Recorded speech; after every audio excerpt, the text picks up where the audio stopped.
I'm Colonel Pixley, and with me as always is Alderin Garand, and you're listening to the December 19th, 2944 transmission of Comm Chatter, the show about people's lives and the news that concerns us. Today on Comm Chatter, we're gonna do a little bit of chatting. We have something we need to rub in a certain female pirate's face. A civilian has been shot down above Charon 3. The Gladiator is now available to us civilians, and an update on the status of Arena Commander. Also, we're going to do a little bit of discussing. I have some more words about Parker Terell. This time it may surprise you. And we'll also talk about the Remembrance Day boycott that was supposed to happen a few weeks back. All that and more after the jump.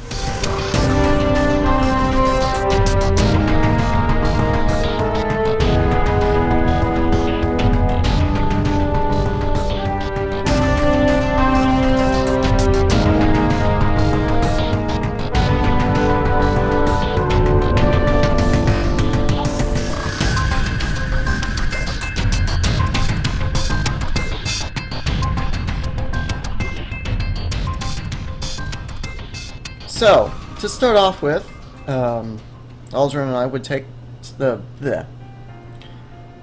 start off with, Alderin and I would like to take the opportunity to rub something in Birdsong's face.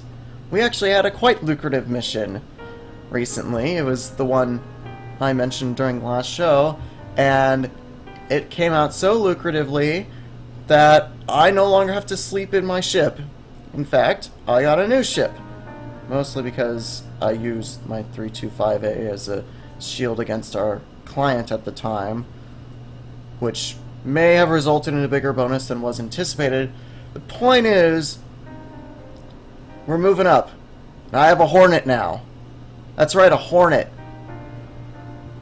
Do you have a bed, though? Or do you just sleep in the cockpit? No, I can't. I can't sleep setting up. No, I got a cot. I'm gonna go out and get a bed soon. Like, it's been kind of a weird transition period for me. Well, they are supposed to add their rooms to some hangars soon. Like, some of the manufacturers are working on that. Yeah, Still not an exact date, but Selfland's been dragging their feet on that. Yeah, maybe we'll have a proper living space soon. Yeah, that would be nice. Yeah. But yeah, I have a Hornet now. It's not a Super Hornet, it's not a Tracker or Ghost, but it is a Hornet. I'm gonna slap some Omni Skies on it soon. It's gonna be great. But I actually have money again. It's a great feeling. I actually had food today, like real food. I went out. Unfortunately, I had to sell my Cutlass Gladiator. Unfortunately, I had to sell my Cutlass, Gladius, and Legionnaire. Why? Retaliator. Wait, what? You what? What? You bought a tally? Yep. Still have the 325 and have a bit of money left over. Might upgrade to Hornets. Not entirely sure yet. You bought a Retaliator. How long did you have that Cutlass? A month? Sure. 2 months? At most? The deal was too good to refuse. Ugh. Although I am going to miss the Cutlass. I don't know why, but I just grew, strangely attached to it. For the short time I did have it. Granted, I did sell it to get the Retaliator, but... You got a Retaliator. Alright, I'm gonna fly over to Prime, and I'm just gonna bask in it. Is that okay? Yeah, sure. Except that it's not through the demilitarization process, so it's not in my hangar yet. Oh. You can bask at the empty space where it's supposed to be. No, I know what an empty hangar looks and feels like, trust me. Well, Alright. Well, I kind of had to upgrade the hangar 2 to Revel New York because, we don't have VFG Hayner's planet side, and it wouldn't fit into an air view. At least I don't think it would. Oh no, I mean, the new arrow views are pretty big, if I understand. Yeah, maybe. I mean, yeah, when I got the Cutlass originally, it didn't seem to fit into the Southland, so I had to upgrade to the arrow view. Although, I don't know, that might have changed. They might have updated it just a little bit. Oh, seems like one would fit in my hangar. The Retaliator is quite a bit bigger. Yeah, It came with a serious discount for the Hayner anyway. So I figured, why I'm not? glad. I was about to say, like, you bought a Retaliator and a Rebel in York hangar, like... It's still not my favorite Hayner, but it does seem more livable than the Arrowview. I don't Whereas the understand Arrowview you. just... I really don't. Explains why Yeah. you're tired all the time. You're just, like, making all kinds of money, like, all the time. Take a break, man. Slow down. Now we just gotta find some people to crew it. I volunteer as tribute. I'll do it. I will happily bow to your command in order to fly around on a Retaliator for a bit. Yeah, I can't wait to walk around that thing. I mean it's Retaliator. I don't even know what to say. Yeah. Might as well just cut that chunk out because it's just stuttering basically. No, I'm gonna leave that in because, like, it depicts the what I feel is the appropriate feeling for a Retaliator. I mean, the point is, like, we have a military surplus torpedo bomber now. It probably I bet it smells like the Navy. I may not have no intention of ever going back. But good memories are associated with the kind of smells you have with the ships crammed full of people. Good times. Okay. Alright, enough bragging. But yeah, suck it, bird song. Moving on! She probably still has more ships, doesn't she? Yeah, probably. And Right. I imagine we've just kind of painted a big old target on our Retaliator, or your Retaliator, rather. Hey, it comes with 2 years of insurance. Oh, nice. Nice. That's a pretty sweet deal, then. Alrighty, let's move on to actual things we're talking about rather than stroking our own egos. Because, I mean, I do love to do that, but there are more important things to talk about. Okay, so there was a small transport trying to get to escape Charon from Delin, but an Atron militia ship intercepted it, claiming it had war criminals on board, but they had no way to prove it. They crippled the ship and eventually destroyed it. There was a UE Navy ship on scene, but they couldn't really do anything at the time. Not within their... it wasn't within their power. Yeah, the Sharon system's technically outside of UE jurisdiction. However, with the destruction of that ship, they may take some action now.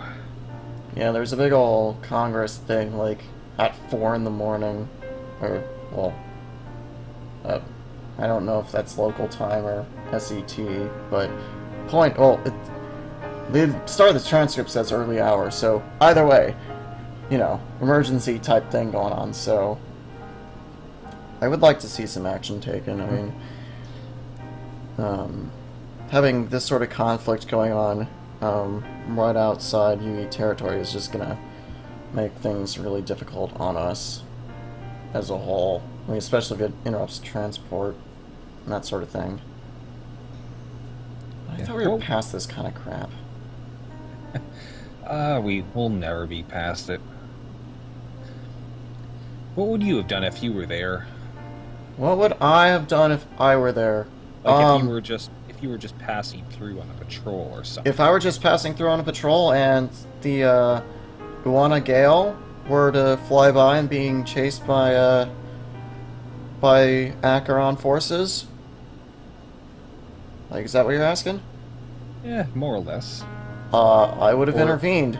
It's almost like it's my job or something to intervene in exactly that sort of situation. I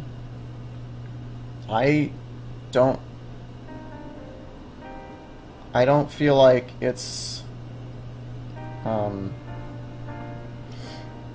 the squabbles of two powers on a colony world mean nothing to me, and if it's a transport, you know, people should have the chance to do something. Yeah, and the thing about that is they didn't really have, like, any sort of trial. It might not even have been the war criminals they claimed to be on board. Yeah. On board. Yeah, Could have that's just the been thing. random civilians. Yeah. See, I very much prefer to go with the benefit of the doubt on situations like that.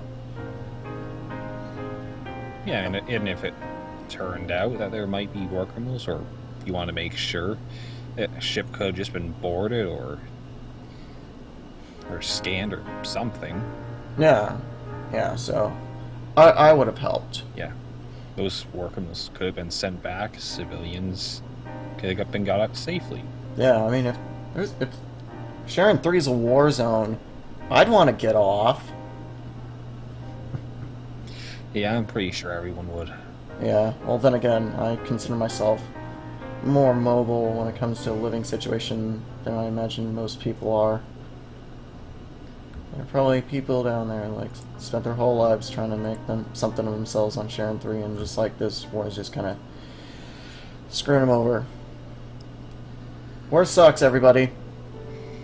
War sucks.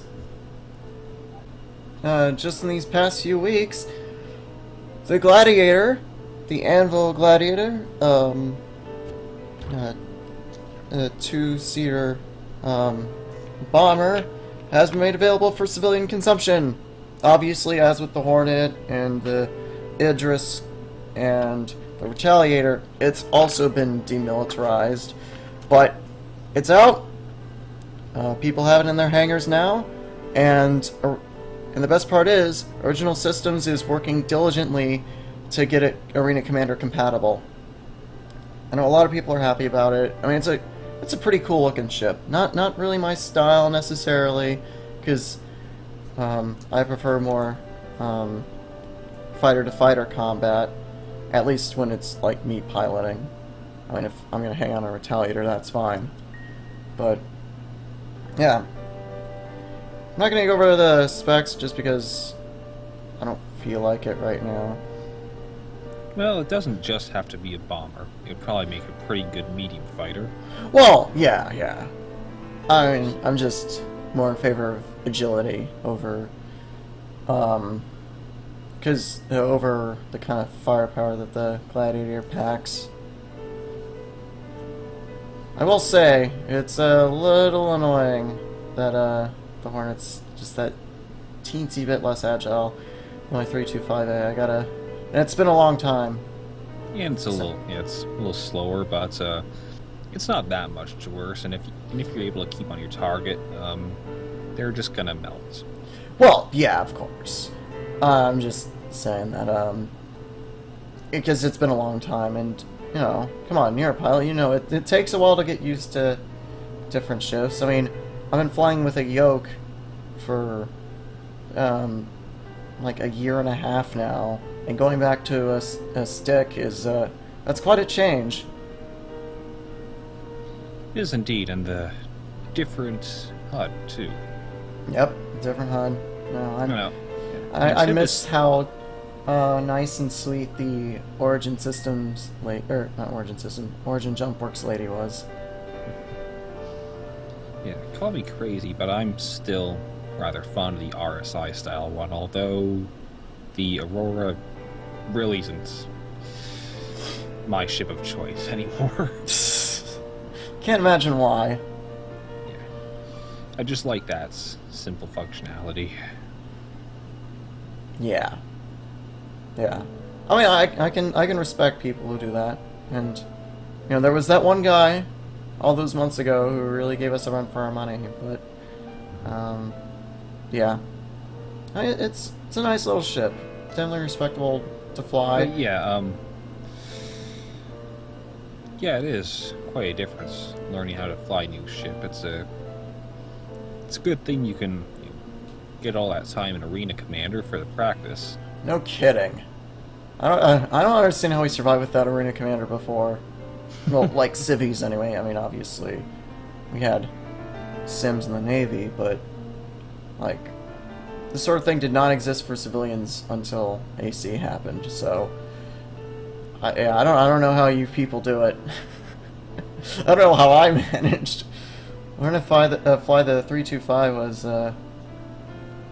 quite an effort. But I'll miss that ship. I'll miss it. It served me well. And went down exactly the way I would have wanted. Defending innocent lives. And I didn't get hurt! Well, that's not true. I got a pretty nasty cut, but nothing serious. So, I couldn't be more pleased with that outcome. But yeah, the Gladiator, though. That's a cool ship, and I can't wait to see more people flying it. It's not necessarily my style, but I can respect it, and it does look really cool. I mean, Anvil, the way Anvil designs their ships is always been something I've been fond of. So yeah. Yeah, it'll be interesting to see that flying. Yeah. Who knows? Maybe we'll end up getting one at some point. Yeah, it'd be nice. I mean, 'cause if we have a mission that requires torpedoes, we might not always be able to take the Retaliator out. What are you talking about? Like, we gotta take out this constellation. Fire everything. Fire everything. Oh man, that would just be overkill. Oh wait. Can we do that to Bird? Oh wait, no. Birdsong will be taken alive. Never mind. Alrighty. Moving on. Alrighty, so newsflash. Like, we are just hearing about this today. Arena Commander version 1.0 is out. Like, version 1.0. It's done, it's out. Like, it's out for consumers instead of just beta testers like we were for months now. Jeez. But yeah, it's out. I'd have thoughts on it because a lot of stuff has been added to the game since the most recent beta update. So there will be a lot of commentary to have on it. But we can't really do it at this point because it literally just happened. So stay tuned. We'll definitely have a lot to say about it in the next episode, and we'll try to get that out as soon as possible. So we'll be hard at work doing research because, I mean, I firmly believe that Arena Commander is one of the greatest things to happen to civilian space flight. So I'm really excited. I'm got the install running on my Hornet right now, so I'm stoked. Yeah, it'll be nice to get all the new ships in. What are they adding? They're adding the Cutlass Black, the Avenger, and the Mustang. I don't know which Mustang variants are going in. I mean, obviously the Alpha is going in, but I guess considering how hard they pushed the Omega, I would imagine that would go into, especially for the Murray Cup mode. I don't know, though. I guess we'll find out in, let's see, at this point, I'd say about 5 or 6 hours. Yeah, something to keep in mind, though, for the Avenger and Cutlass, is that it'll be flying in single pilot mode rather than multi-crew. So the functionality is going to be a lot simpler than it would otherwise be. Yes, that is definitely something to keep in mind. Of course, if you've been following Arena Commander at all, you'll know that multi-crew ship functionality will be making it into the game in a later expansion. But that's quite a ways off. A lot of stuff to do between now and then. I mean, like the Gladiator still needs to go in. The other Cutlass variants, maybe. I mean, I imagine the Cutlass Blue would be desirable to be working in there, but it won't be at launch. Let's see, what else?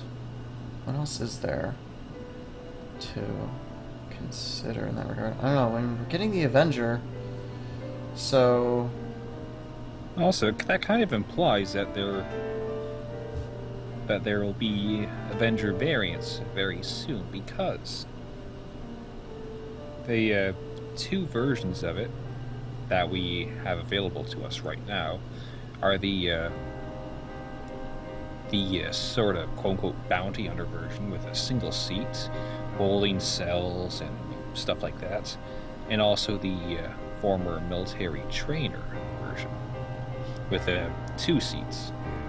Yeah, but I mean, the Avenger is surplus, Yeah. so I don't know if they would have retroactive variants.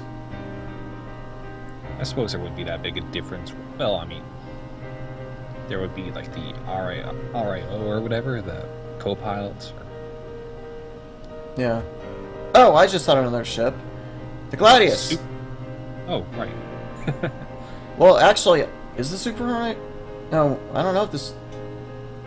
I guess Soon, not. I think. Maybe not in 1.0. Yeah, maybe not. I mean, it's not like a Super Hornet and the default Hornet loadout in Marine Commander are all that different. Yeah, I mean, you only really swap the Gatling guns and the wings for M4As. Well, wait, in about Arena Commander, you get the Gatling guns. Yeah, I know. I mean, that was the difference between the Super and the... Oh, yeah. Yeah, so I guess once the Super Hornet makes it in, then I imagine M4As will be put on instead. We'll see. But seriously, people, on that note, fiddle around with your Hornet loadouts. I had access to the Trainer Hornets, and put some Omni Skies on there, and M4As. Woohoo! Yeah. Yeah, I'm That thing, I mean, it didn't have the fire rate, but that thing just blew things out of the sky. Yeah, I'm actually gonna go out this weekend and pick up a couple Omni Skies to slap on the nose, or somewhere. I haven't decided exactly where yet, but I'm gonna slap some Omni Skies on there. It'll be great. Veteran listeners of the show will be aware that I don't like Parker Terrell that much. I think his brand of quote-unquote journalism is inflammatory and has this kind of revolutionary like slant to it that I'm not too fond of. I mean, I'm not too fond of the Empire either, but I don't know. He's a little pushing, just a tad extreme for my tastes. But like, I see him on the Comm link all the time, so I kind of have to put up with him sometimes. And he does get good stories, I will admit that. So he had brought one Lawrence Gito onto the show to talk about how, or if so, how the UE is becoming a corporatocracy, like controlled by the corporations as opposed to by a government ostensibly chosen by the people. And I'm not going to get in anywhere near that debate, but this Gito person is like, he's pretty crazy and like very conspiracy theorist type, and I can't stand those kinds of people. And like, seriously, he's such a conspiracy theorist that his words on the synth world are as follows: a fabrication of propaganda. It doesn't even exist. And like, I have to hand it to Parker Terrell for acknowledging the fact that, yeah, the synth world does exist. It is a real thing that does exist. And I have to have respect for him for just getting fed up with this Judo person. Like, he kicked him off the show by the commercial break, which makes me happy, because this Judo person is, like, crazy conspiracy theory revolutionary type guy. Like, I thought I didn't like Parker Terrell. This Lawrence Judo person definitely takes the cake. So, I will give the point to Parker Terrell this time. I may not like him a lot, but I can respect him now. Yeah, now that we see what he can be compared to. Yeah. But yeah, I mean, I suppose all that pretty much sums up what I would say too. The Cheeto guy is, just a conspiracy nut job. Yup. Moving on then. So as you might remember, a while back, we talked about how the Jaisho Corporation was opening their CTR refueling stations in UE space. A little over a month ago, they opened their 10th station. However, the reception hasn't been warm all around. It's quite the group of people planned on boycotting their stations on Remembrance Day, and they did do it. There's just a bit of xenophobia going on. They seem to think that Jaisho Corporation is trying to get money out of the UE economy into the Zhan by trying to, just take business away from, human businesses. Now, while this, kind of is true, I mean, it's business. What do you expect? I think it's just a little overblown, like, what they think's going on. I mean, they've built a business that can compete better than our own. So it's just a reason to make ours better than that. Mm-hmm. I mean, they're winning for a reason. Yeah, I will admit, I try to go to CTR if I'm going through a system that has CTR in it. I'll go there. Yeah, I mean, they're awesome. And it saves you money too. It's cheaper. Mm-hmm. And if you want to think about it, that money you save can go right back to the UEE's economy. Although, it's not quite as much as if you just bought fuel from a human station. Kind of going with the conspiracy nut job we had the last. The guy in this, Suvi Lorenzo, actually goes so far as to call the supporters of this, the CTR stations, traitors. Yeah. Well, it's not just like a support of this Cart Bosch person that was on Showdown talking to this guy. He works for Jaisho. He's the VP of Human Relations, I think. Yeah, VP of Human Affairs for Jaisho. So it's not just. I mean, it's a little more than being a supporter of it, but flat out calling someone a traitor for working for an alien corporation is definitely extreme. Like, no doubt about it. Yeah, and to think that guy is probably flying like a Reliant or something. Yeah, or a freelancer, or well, anything by Misk, really. But I just find it so silly. The thing that really gets me about this, because they schedule it for Remembrance Day. I shouldn't have to remind people that Remembrance Day is about sparking the revolution that brought down the Messer regime. It's not about... It has nothing to do with the Shion, it has nothing to do with the Banu, it has nothing to do with the Vanduul, nothing to do with the Tevrin.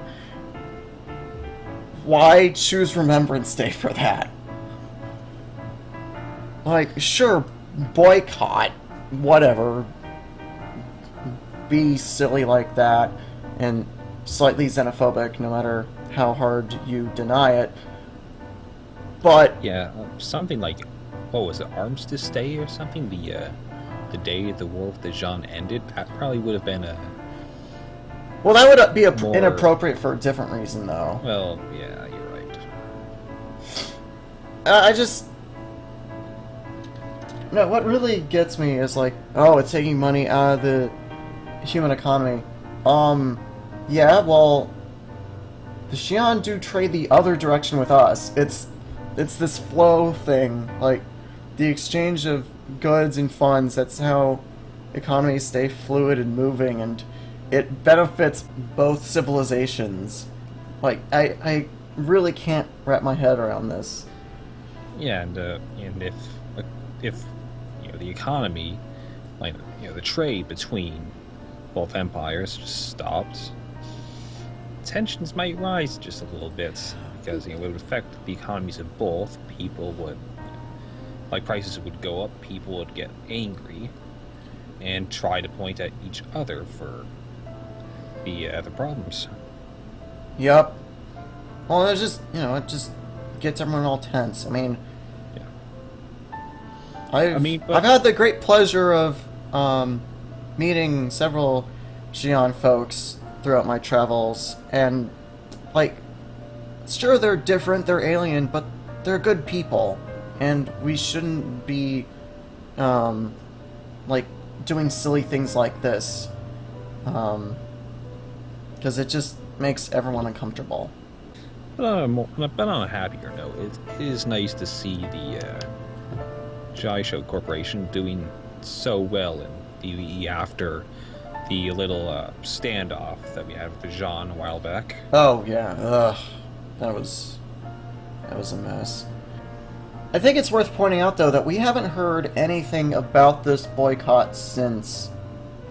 Like, I'm sure some people probably participated in it because, when this is like this Empire First organization, but no one covered it. Like, no one was on the ground saying, like, this is we're here at the protest boycott thingy against CTR. We'll talk to some people. To be fair, if it's a boycott, there just aren't people there.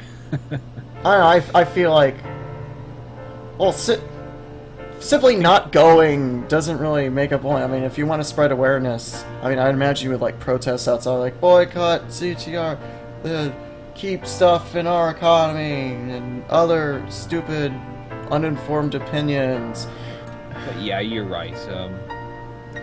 Boycotts, they don't really work. Nope. Also, I kind of liked a little bit at the end of the article comparing Showdown and the Plain Truth. Yeah, I will admit, I do like Showdown more than I like the Plain Truth. Although the Plain Truth does tend to have more interesting content. Yeah, it does. Yeah. Alrighty. Well, right, that's all from us. Alrighty, that's all from us. We'd like to take this opportunity to thank you, the listeners, for making the show possible, in addition to the ship manufacturers who keep us flying, wingmen who also keep us flying, and we keep them flying. That's how being a wingman works. Also like to thank Senate Van Ryn for, of course, inspiring the show. I hope he's doing well with whatever it is he does these days. And Kelto for the hydrofrost that's been keeping me awake. I am tired. As you can probably tell. Yeah. Okay. Hydrofrost. Yeah. We also like to thank the guests who have been on the show. If you would like to be a guest, feel free to shoot us an email at pickandshield@gmail.com. Just tell us a little bit about yourself. And if you have a particular topic you'd like to discuss, mention that. Of course, we'd love to have you on just to talk about anything, talk about who you are, and the various news type items that come up. So, and I feel like our better shows are the ones that have guests on them. Yeah, definitely. Our last show with Birdsong was probably good content. Obviously it was very awkward for me, but I feel like it was good content, so.